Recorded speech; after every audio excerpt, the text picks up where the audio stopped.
Hello guys, welcome back to my YouTube channel and स्वागत है आप सभी का फिर से एक बार मेरे यूट्यूब चैनल स्टडी विद जोगेश पे।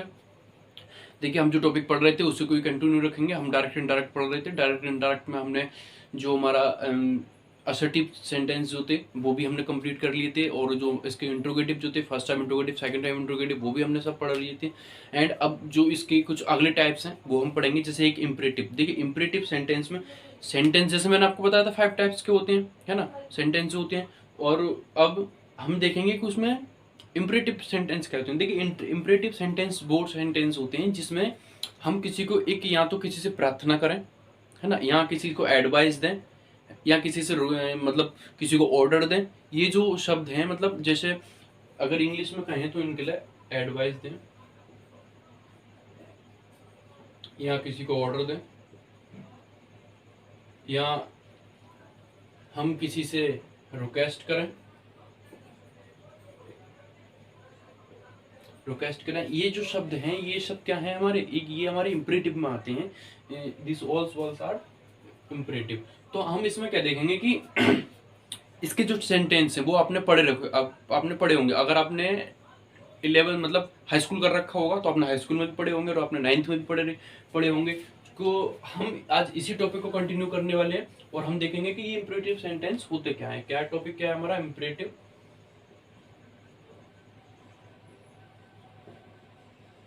Imperative sentence.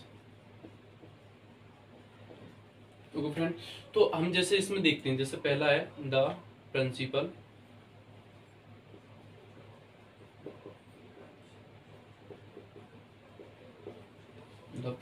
said to the student said to the student comma, यहाँ पे लगा दे रहा हूँ comma, and comma, sit down. एक ही मैं आपको सिर्फ ये एग्जाम्पल के लिए बता रहा हूँ। एंड इसका जो एक इम्पोर्टेंट चीज है, आप इसमें ये साइन नहीं आता। देखिए, कुछ बच्चे क्या होते हैं, कंफ्यूज रहते हैं। आपने अभी जब हम इसका कंटिन्यू रखेंगे, जब हम आगे इसमें अभी अभी और पढ़ेंगे, तो आपने एक वर्ड सुना होगा जिसका नाम है एक्सक्लेमेटरी।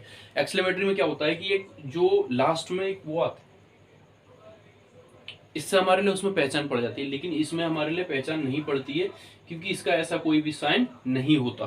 तो वो एक्सक्लेमेटरी साइन कहलाता है। तो अब हम देखेंगे इसे कैसे पहचानेंगे। देखिए, सेंटेंस आप जब इसकी प्रैक्टिस हो जाएगी, आपको जब आप इसमें करने लगेंगे तो आपको ये पता चल जाएगा, जब टेंस पढ़ के ही कि इसमें एडवाइस दे रहा है या किसी को ऑर्डर दे रहा है, तो आप इस टेंस को देखिए। तो कह रहा है the principal said to the student. जो प्रिंसिपल है उसने उससे स्टूडेंट से कहा, विद्यार्थी से कहा, सिट डाउन, यहाँ पे बैठ जाइए। तो क्या जो प्रिंसिपल है वो स्टूडेंट से रिक्वेस्ट करेगा, या एडवाइस देगा, या उससे मतलब उसे ऑर्डर देगा? क्या देगा? तो उसे ऑर्डर देगा, है ना। प्रिंसिपल रिक्वेस्ट थोड़े करेंगे। तो क्या होगा? The principal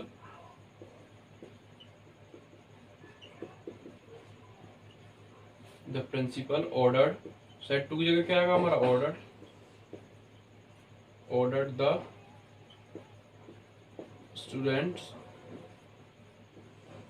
coma, inverted comma की जगह आएगा, वो आएगा हमारा टू। क्या आएगा?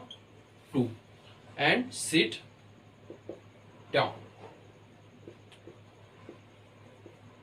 ओके फ्रेंड, तो ये तो आई थिंक आपको इसका ये समझ में आ गया होगा। एंड मैं इसके और एग्जांपल देता हूँ ताकि आपको हर एक ये अच्छी तरीके से समझ में आए। देखिए, हम डायरेक्ट डायरेक्ट पढ़ रहे हैं तो हमें कंटिन्यू रखेंगे हम इसे, और जब तक आपको समझ में नहीं आए ये आप इसे पढ़ना पूरा क्यों। और ये मेरे वादा है कि मैं आपको इसे पूरा ही करा कर रहूंगा। ओके फ्रेंड, एंड इसका अगला है, जैसे मान लीजिए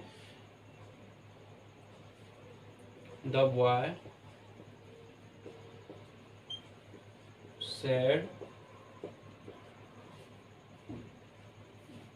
said to the mother,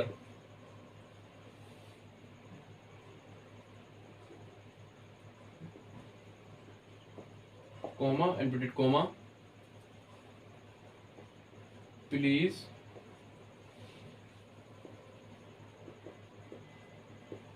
give me a food।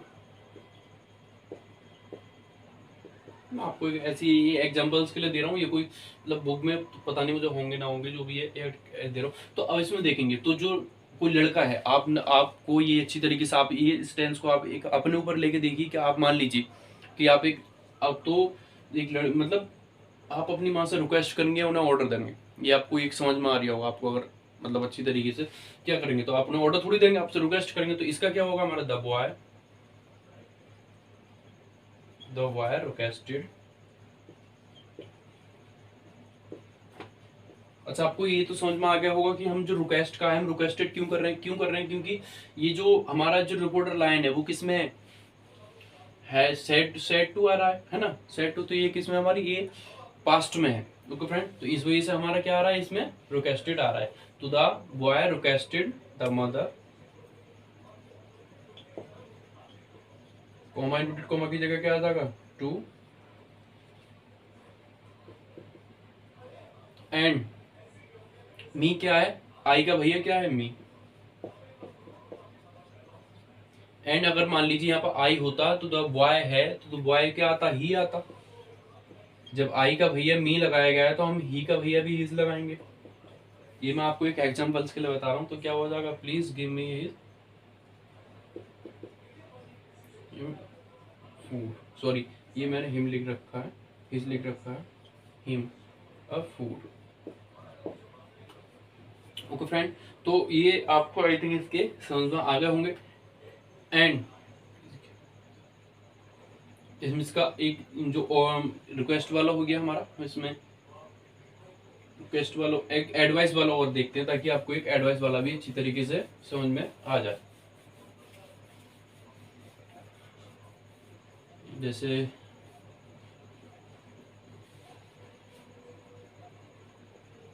The teacher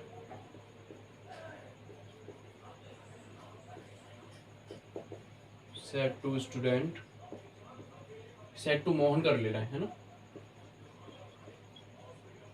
said to Mohan comma inverted comma, and इसके बाद क्या आता है,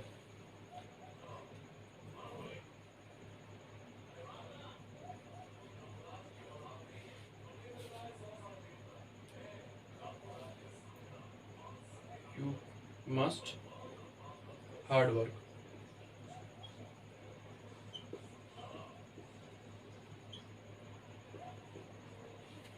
ओके फ्रेंड, तो अब इसमें क्या होगा कि अब एक जो टीचर है वो मोहन से कहता है कि आपको कठिन परिश्रम करना चाहिए।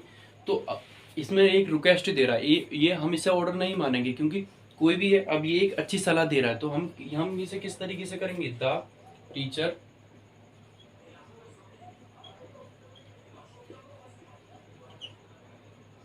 Teacher advised Mohan comma inverted comma की जगह टू,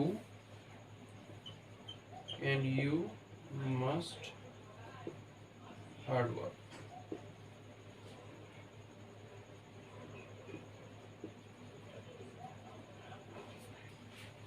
ओके फ्रेंड, यहाँ आपको अगर इससे नहीं समझ में आ रहा हो तो आप इस तरीके से इसे कर सकते हैं, जैसे यू कैन हार्ड वर्क, तुम कठिन परिश्रम तुम कर सकते हो, इस तरीके से।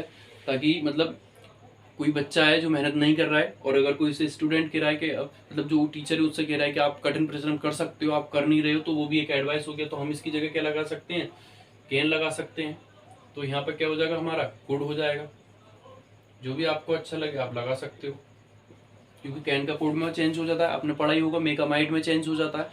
एंड अगर माइट आता है, माइट अटैक कुड आता है, तो हम इसमें नो चेंज, कोई भी बदलाव नहीं होता है। तो आई थिंक ये फ्रेंड आपको इसके समझ में आ गए होंगे। एंड इससे जो और रिलेटेड है वो मैं आपको और बताऊंगा, क्योंकि ये जो टॉपिक है, इस टॉपिक से हमारे जो कॉम्पिटिटिव एग्जाम है उसमें भी क्वेश्चन पूछे जाते हैं, इंपोर्टेंट टॉपिक्स है। जैसे हमारे ये इम्परेटिव हुआ, एक तो हमारा इम्परेटिव और एक हमारा एक्सक्लेमेटरी। इससे क्या है, इन दोनों से ही पूछे जाते हैं। ये दोनों ही मतलब टॉपिक्स ऐसे हैं जिनसे हमारे जो कॉम्पिटिटिव एग्जाम है उनसे पूछे जाते हैं। तो हम आज इसका कुछ है, आज मैंने कराया, एंड कल को भी मैं इसका जो भी होगा वो और पढ़ाएंगे।